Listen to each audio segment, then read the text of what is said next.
Hello friends, मैं हूं सुनीता। मेरे चैनल हिंदी लोकगीत में आपका स्वागत है। मैं आज कजरी गीत सुनाने जा रही हूं। अगर ये वीडियो पसंद आए तो प्लीज़ लाइक कमेंट सब्सक्राइब करें और सब्सक्राइब के बगल में बेल आइकन है, उसे प्रेस करना ना भूलें, जिससे कि मेरे नए वीडियो की नोटिफिकेशन आपको मिलती रहे।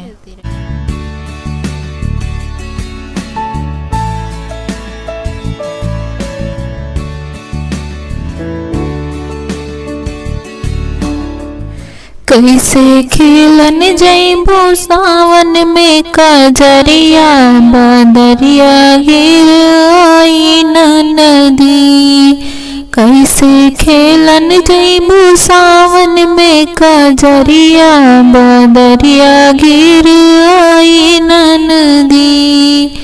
कैसे खेलन जइबो सावन में कजरिया, बदरिया गिर आई नदी। तू त जात हो अकेली, केहू संग न सहेली। तू त जात हो अकेली, केहू संग न सहेली। छैला रोकली तुहरी डगरिया, बदरिया गिर आई नदी। छैला रोकली तुहरी डगरिया, बदरिया गिर आई नदी। कैसे खेलन जइबो सावन में कजरिया, बदरिया गिर आई नदी। कैसे खेलन जइबो सावन में कजरिया, बदरिया गिर आई नदी। इतना करेलू गुमान होके चलिलू तान। इतना करेलू गुमान होके चलिलू तान। तोहरो नैना हवे जुल्मी कटरिया, बदरिया गिर आई नदी। तुहरो नैना हवे जुल्मी कटरिया, बदरिया गिर आई नदी। कैसे खेलन जइबो सावन में कजरिया, बदरिया गिर आई नदी।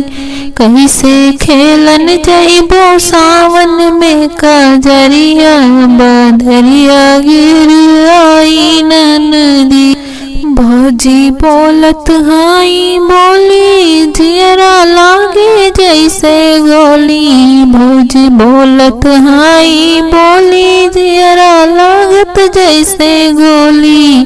कैसे रोकली हमरी डगरिया, बदरिया का भी गाड़ी भौजी। कैसे रोकली हमारी डगरिया, बदरिया का भी गाड़ी भौजी।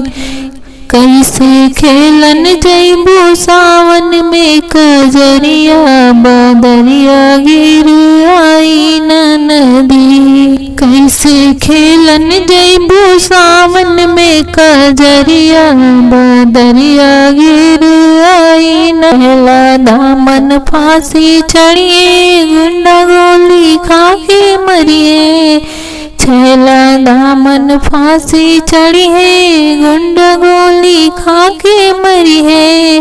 कितनो पिसही जाके जेल चकरिया, बदरिया का बिगाड़ी भौजी। कितनो पिसे जाके जेल चकरिया, बदरिया का बिगाड़ी भौजी। कैसे खेलन जइबो सावन में कजरिया, बदरिया का बिगाड़ी नदी। कैसे खेलन जइबो सावन में कजरिया, बदरिया गिर आई नदी।